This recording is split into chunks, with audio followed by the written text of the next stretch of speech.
aflicción y de consolación. Me dio un cantar, precioso cantar que entonaré con todo el corazón. me dio un cantar, precioso cantar, me dio un cantar, para decir, me levanto de perdición, oh gloria a Él, Él es mi rey, precioso cantar, es para mí, su luz alumbra mi pesar, quita todo pesar. me dio un cantar, Precioso cantar que entonaré con todo el corazón. me dio un cantar, Precioso cantar, me dio un cantar, para decir, me levanto de perdición, oh gloria gloria a Él, Él es mi rey, precioso cantar, es para mí, al redimirme mi Señor, no tengas más temor. me dio un cantar, Precioso cantar que entonaré con coro angelical. me dio un cantar, Me dio un cantar, para decir, me levanto. Hola, bendiciones. Pues nuevamente, por la gracia de Dios, estamos aquí para compartir un mensaje más en esta serie que hemos titulado Discípulo. Y bueno, aparte de dar gracias a Dios y dar gracias a ti, a los que se están conectando, quiero empezar hablando de lo que estaremos compartiendo el día de hoy. Y el día de hoy veremos un pasaje ahí en el libro de Lucas, en el capítulo 17, solamente son 3 versículos. Voy a hacer referencia a algunos versículos posteriores al 22, pero básicamente el tema estará tocando sobre estos 3 versículos. Dice la palabra de Dios en Lucas, como ya dije antes, Lucas capítulo 17, versículo 20, preguntado por los fariseos, ¿cuándo había de venir el reino de Dios? Le respondió y dijo, el reino de Dios no vendrá con advertencia, ni dirán, helo aquí o helo allí, porque he aquí el reino de Dios está entre vosotros. Y dijo a sus discípulos, tiempo vendrá cuando deseareis ver uno de los días del Hijo del Hombre, y no lo veréis. Aunque prácticamente la esencia de lo que vamos a compartir en este día son los 2 primeros versículos, particularmente el 20 y el 21, vale la pena hacer una amplia reflexión al respecto. Acuérdense que tenemos o hemos estado haciendo énfasis a que siguiendo una de las reglas de la hermenéutica para poder interpretar adecuadamente algunos pasajes de la Escritura, siempre debemos tomar el contexto y debemos tomar en cuenta dentro de este contexto a quién se les está escribiendo y en este caso a quién le está haciendo la declaración nuestro Señor. El reino de Dios está entre vosotros. ¿Qué quiso decir el maestro con esto? ¿Qué es lo que quiso enseñarnos? ¿Qué es lo que quiso hablar? Cuando él dice el reino del Dios está entre vosotros, significa esto que el reino solo existe en nuestros corazones y mentes. Al responder a la pregunta de los fariseos, hay que notar esto, son los fariseos los que preguntaron y a él les está respondiendo. Y si bien es cierto que hay principios en la enseñanza que nos alcanza a nosotros, hay que particularmente notar que la respuesta fue para los fariseos. Jesús les dijo, el reino de Dios no vendrá con advertencia, ni dirán helo aquí o helo allá, porque he aquí el reino de Dios está entre vosotros.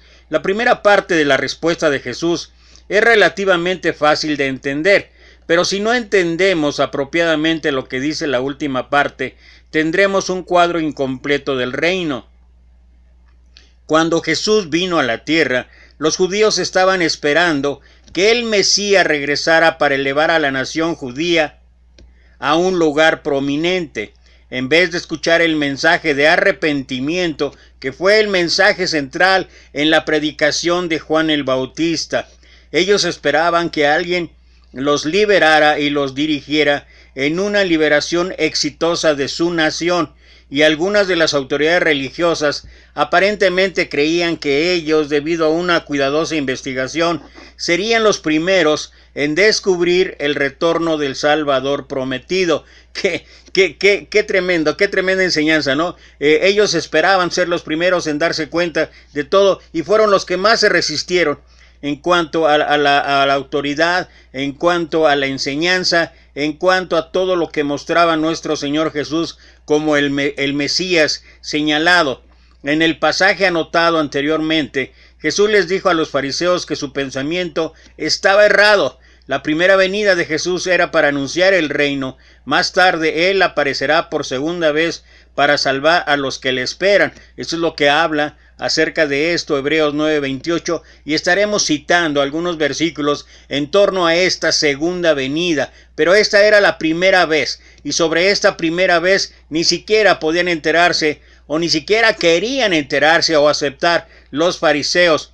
Cuando Jesús regrese, habrá señales aterradoras que todos podrán observar.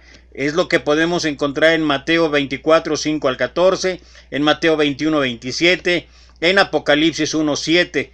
Pero al decir el reino de Dios no vendrá con advertencia, ni dirán helo aquí o helo ahí, lo que ya leímos en Lucas 17, 20, 21, lo que Jesús les estaba explicando a los fariseos era que esa generación, a pesar de todos sus meticulosos esfuerzos por su erróneo entendimiento, no podría identificar al Mesías en su primera venida. Es lo que estaba yo comentando antes, que los que aparentemente debieron haberse dado cuenta de la presencia real del Mesías son los que más se resistieron a aceptarlo.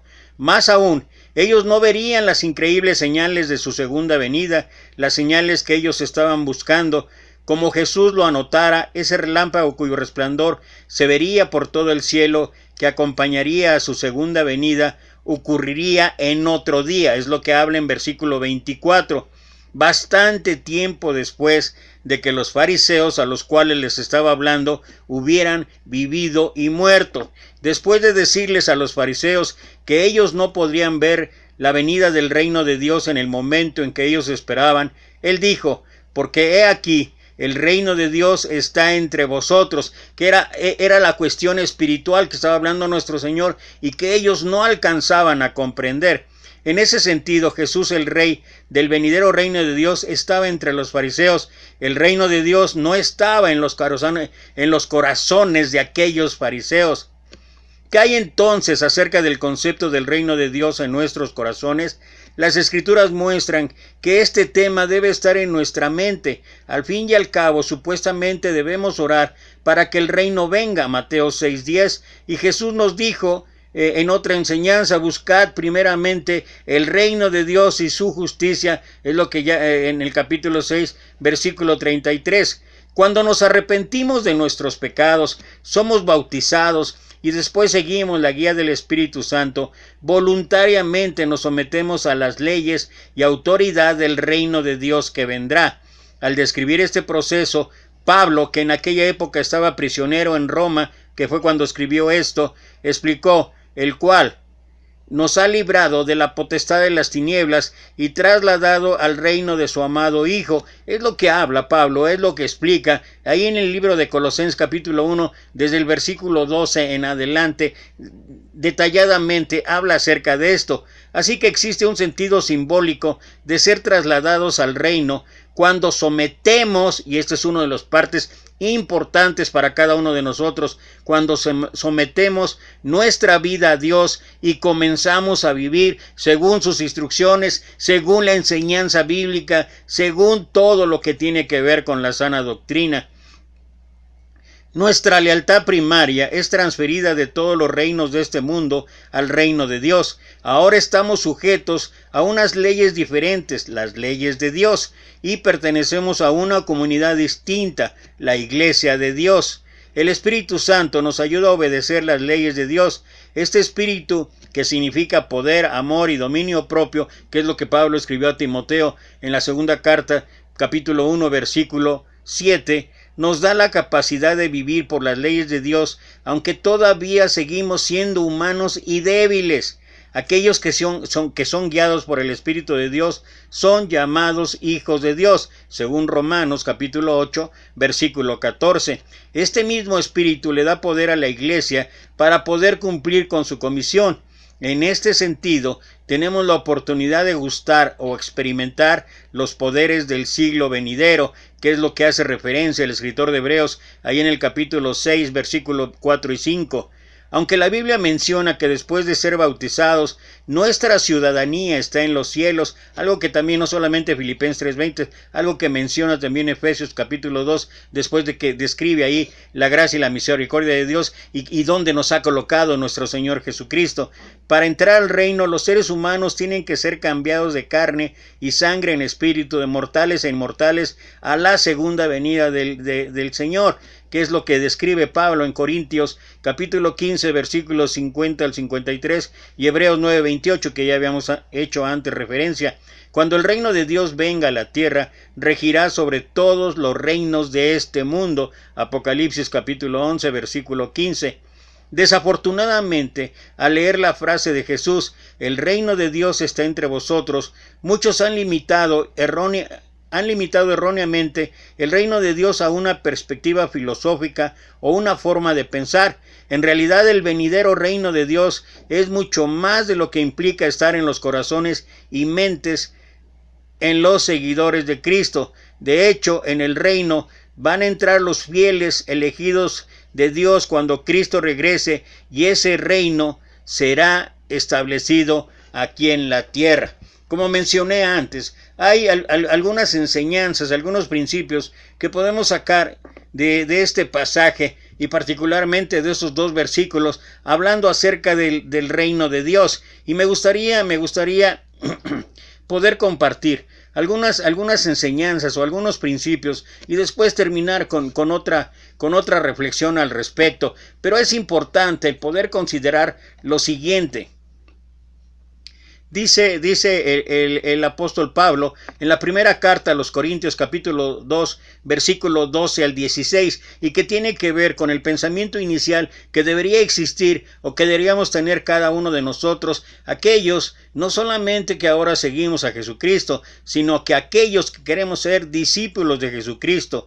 Dice versículo 12: y nosotros no hemos recibido el espíritu del mundo, sino el espíritu que proviene de Dios, para que sepamos lo que Dios nos ha concedido, lo cual también hablamos, no con palabras enseñadas por sabiduría humana, sino con las que enseña el Espíritu, acomodando lo espiritual a lo espiritual.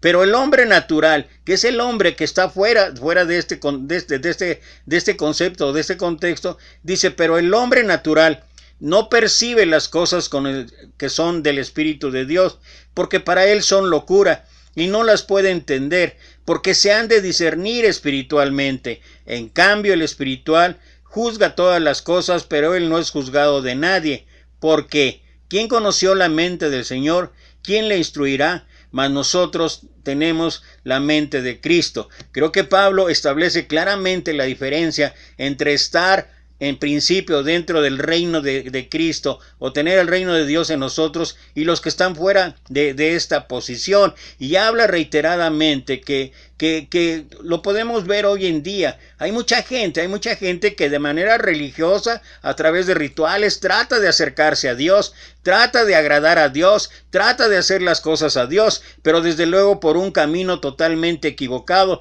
¿Por qué? Porque hay cosas naturales dentro de él, hay cosas naturales que le impiden abrir los ojos del Espíritu, porque simplemente no tiene el Espíritu de Dios. Y entonces lo que él tiene puede ser sabiduría humana, puede ser filosofías huecas, sutilezas, etcétera, etcétera, que tienen que ver con lo que se pueda pensar de una manera tangible o físicamente según el conocimiento de esta vida o de este mundo. No estoy diciendo que no sea necesario o que no sea útil, por supuesto que es, pero todo tiene su base su base en lo espiritual. En el caso de nosotros, para poder entender la mente de Cristo, necesitamos empezar a desarrollar la mente de Cristo. Necesitamos empezar a acomodar lo espiritual a lo espiritual y ya no estar de uno o de otro lado. Y esa es la oportunidad que tenemos quienes de una u otra manera hemos llegado a los pies de nuestro Señor Jesucristo, hemos oído, hemos creído, nos hemos arrepentido, hemos confesado, hemos sido bautizados y ahora empezamos a caminar,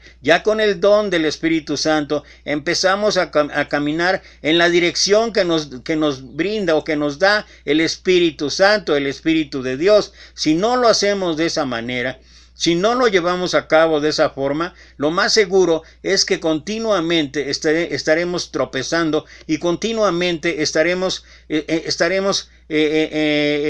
propensos a estar regresando a la vida anterior, de estar de alguna manera simbólica o literal, estar saliendo del reino de Dios. Y eso no es lo más conveniente, ni eso es lo que esperamos. Por eso el mismo Pablo escribe ahí en Gálatas capítulo 5, versículo 16 al 18. Digo pues, andad en el Espíritu. A eso me refiero. Una vez que hemos oído, hemos creído, nos hemos arrepentido, confesado y hemos recibido el don del Espíritu Santo, bueno, a través del bautismo, entonces ahora lo que tenemos que hacer es dejar que el Espíritu empiece a caminar dentro de nosotros, empiece a actuar dentro de nosotros y, como dice Pablo, andad en el Espíritu. Ahora tenemos que hacer caso a lo que el Espíritu nos dicta, a lo que el Espíritu nos manda. Dice, digo pues, andar en el Espíritu y no satisfagan los deseos de la carne, porque eso no se va a quitar. Eso no se va a quitar.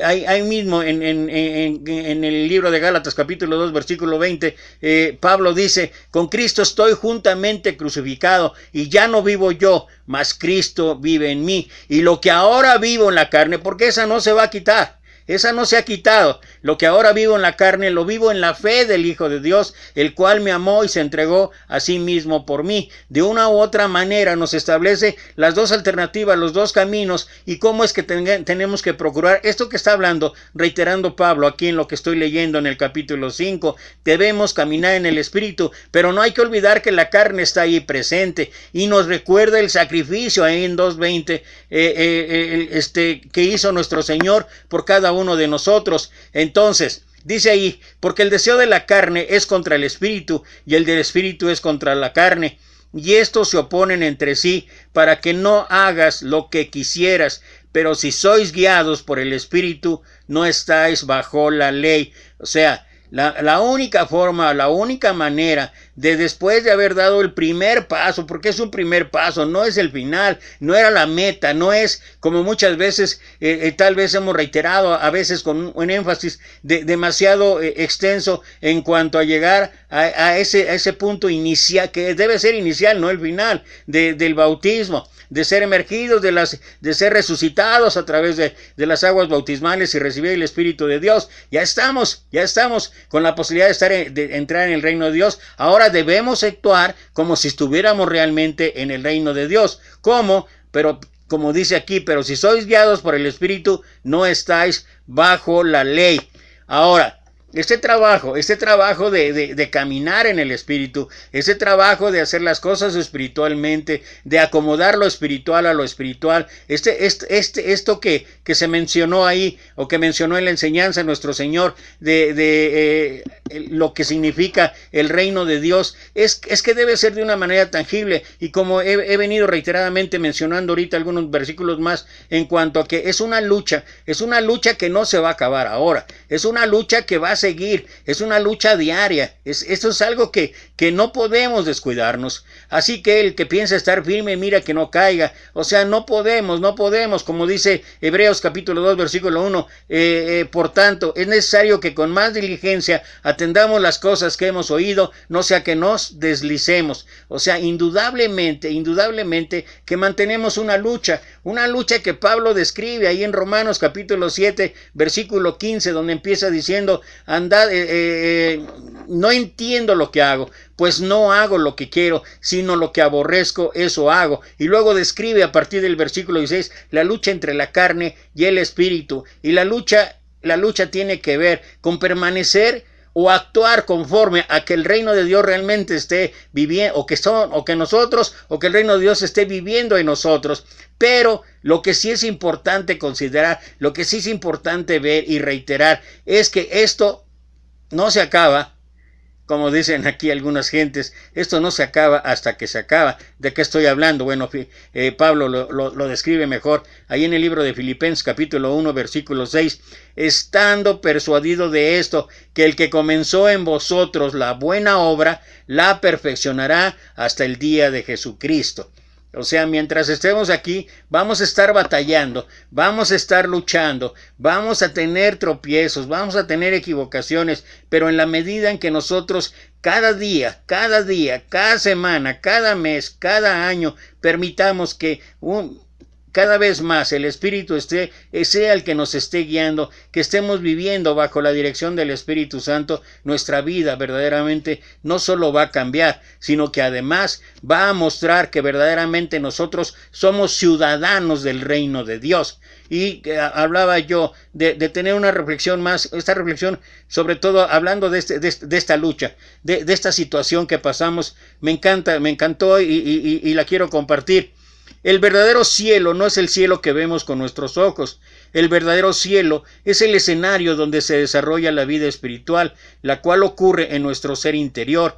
El mundo exterior que percibimos con nuestros 5 sentidos y el que descubrimos a través de la ciencia y la tecnología es solo una imagen del universo espiritual infinita que está dentro de nosotros, pero que no podemos captar en su plenitud por las limitaciones de nuestra mente y la dureza de nuestro corazón. Si Dios, nuestro amado Padre, nos concede la gracia de abrir nuestro entendimiento, podemos comprender que Él envió a su Hijo, gracias al cual podemos progresivamente ir descubriendo ese nuevo y verdadero cielo que como ríos de agua viva yace dentro de nosotros mismos. No se puede buscar el reino de Dios si no sabemos primero que ese reino se está construyendo dentro de tu propio cuerpo mortal, para que, por llamarlo así, la bestia que habita en ti o que habita en nosotros, o sea, la mente terrenal, pueda ser destruida y un hombre nuevo se pueda formar a la imagen del Hijo de Dios, la mente de nuestro Señor Jesucristo, que es lo que hicimos mención ahí en Corintios capítulo 2 versículo 14 en adelante, el cual será el nuevo Adán que regirá junto con Cristo en el mundo por venir. No podemos buscar el reino de Dios mientras estamos buscando la riqueza material y colocando el engaño de las riquezas por encima del reino de Dios. Por eso es que cuando habló de los afanes nuestro Señor, allá en Mateo capítulo 6, versículo 25 en adelante, acaba diciendo en el 33, busquen primero el reino de Dios y su justicia, y todo lo demás vendrá por añadidura. Primero es el reino de Dios, primero es lo espiritual, primero es la justicia de Dios. Y después, si a Dios le place, podremos recibir las cosas que tal vez podamos llevar a cabo, tener en este mundo. Pero lo primero, o sea, lo prioritario, lo preponderante será buscar el reino de Dios. Si no lo hacemos, si seguimos bajo el engaño de las riquezas por encima del reino de Dios, o por el contrario, renunciando a todo cuanto tenemos, creyendo que así hallaremos a Dios, solo podemos encontrar el reino de Dios cuando sabemos cuál es la verdad, y la verdad de todo es Cristo. No podemos buscar el reino sin primero buscar al Rey. El Rey es la verdad y la vida. El Rey y el reino son la misma cosa. El Rey es Cristo Jesús y Él es su palabra, su doctrina, su evangelio, su enseñanza.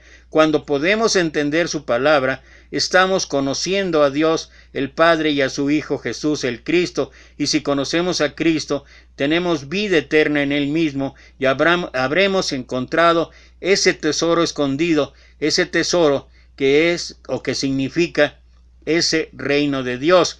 Todo lo que habla el libro de Deuteronomio, entre otros, ahí en el capítulo 30, a partir del versículo 10 u 11, donde dice, este mandamiento que yo te mando hoy no está en el cielo para que digas, y etcétera, ahí sigue describiendo, pero, cuando termina, pues la palabra está muy cerca de ti, en tu boca y en tu corazón, para que lo guardes. Es lo mismo que mencionó Pablo ahí en Romanos capítulo 10, versículo 9 en adelante. Pero todo esto que hicimos referencia no se cumple de un día para otro. Por lo contrario, es un proceso que dura toda la vida física, que eso es lo que mencionaba Pablo en Filipenses 1:6, siendo tu propio cuerpo y mente el escenario de una lucha sin tregua ni cuartel entre dos grandes y poderosos enemigos, el hombre terrenal, que hasta ahora reina sobre nuestra alma por un poco de tiempo, y el hombre espiritual o el Espíritu de Dios, el nuevo conquistador que vencerá y destruirá esa parte carnal de nosotros, o que puede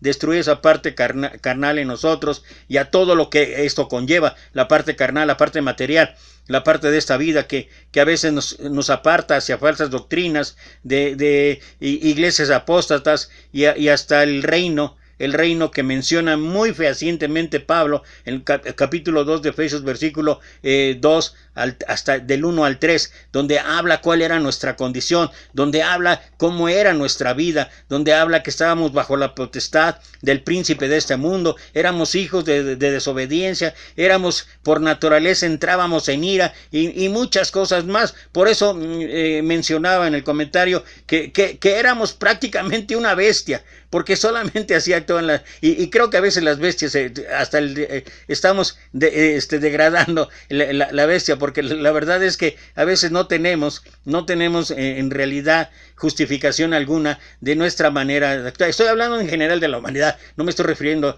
a alguien en específico, en realidad de la humanidad. Con esto que está pasando hoy en día aquí en México, independientemente de que yo no estoy hablando de política, pero todo lo que se está asomando en cuanto a la corrupción, en cuanto al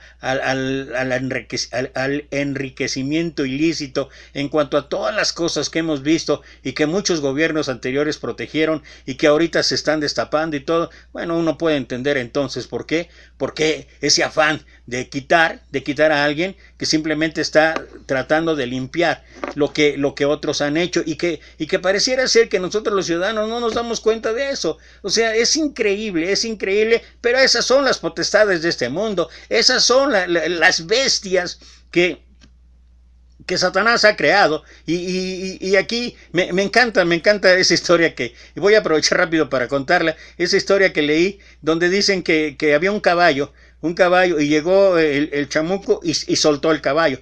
El caballo, cuando se soltó, entró al jardín o a los sembradíos del vecino. Estoy hablando de una propiedad ahí en los ranchos, ¿no?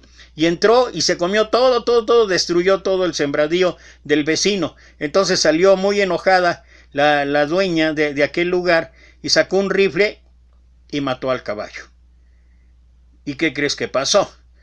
Como consecuencia, el dueño del caballo se enojó, sacó el rifle y fue y mató a la mujer. Muy enojado, el marido de la mujer tomó un rifle y fue y mató al hombre, al dueño del caballo.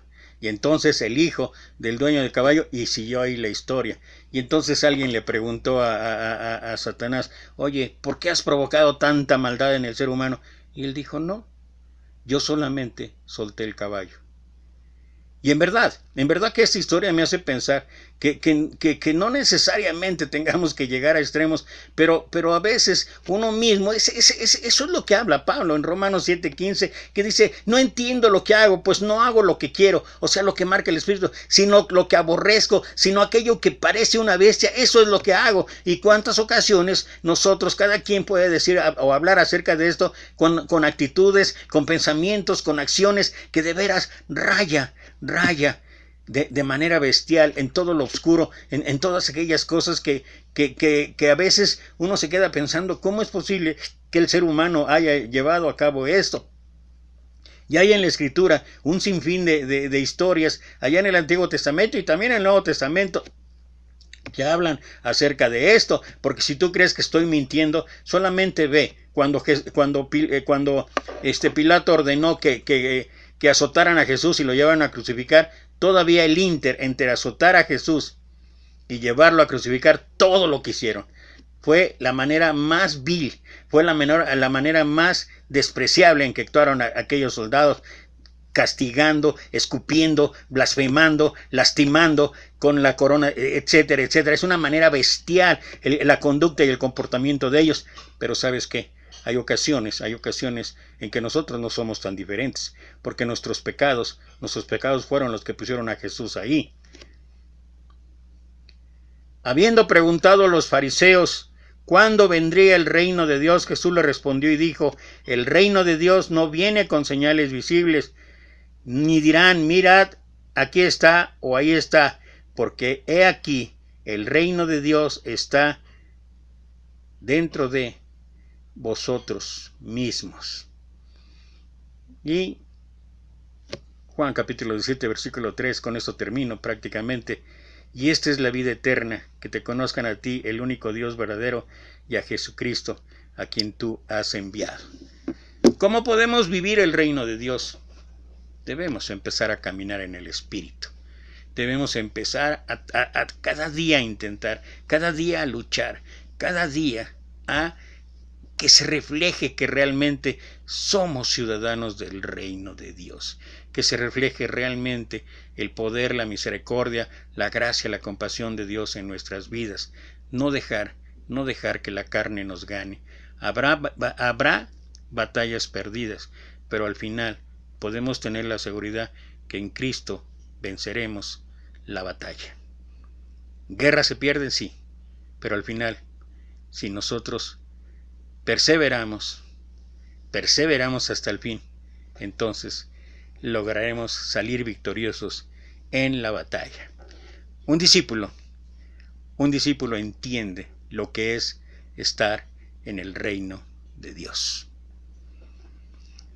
Gracias otra vez por estar aquí, gracias otra vez por tu tiempo, gracias damos al Señor nuevamente ya poco a poco recuperándonos ya de las dolencias del ojo. Todavía continúan algunas molestias, pero mira mis ojos, ahí van, ya menos rojos, menos adoloridos, todavía con algunas situaciones, pero gracias a Dios por lo menos puedo seguir aquí compartiendo estos mensajes.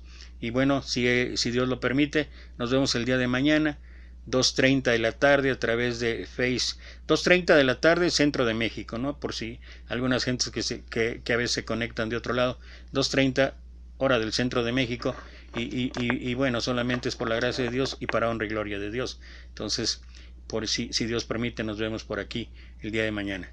Mientras tanto, pues lo que he venido haciendo en estos días, antes de mandarte bendiciones, por favor, cuídate, cuidémonos. Cuidarse uno, pero cuidar también a los otros. Son tiempos difíciles, son tiempos duros. Entonces vamos a seguir los consejos que nos han dado las autoridades en cuanto a la salud y hagámoslo por el bien de nosotros, pero también por el bien de otros. Te mando 1,000,000 de bendiciones.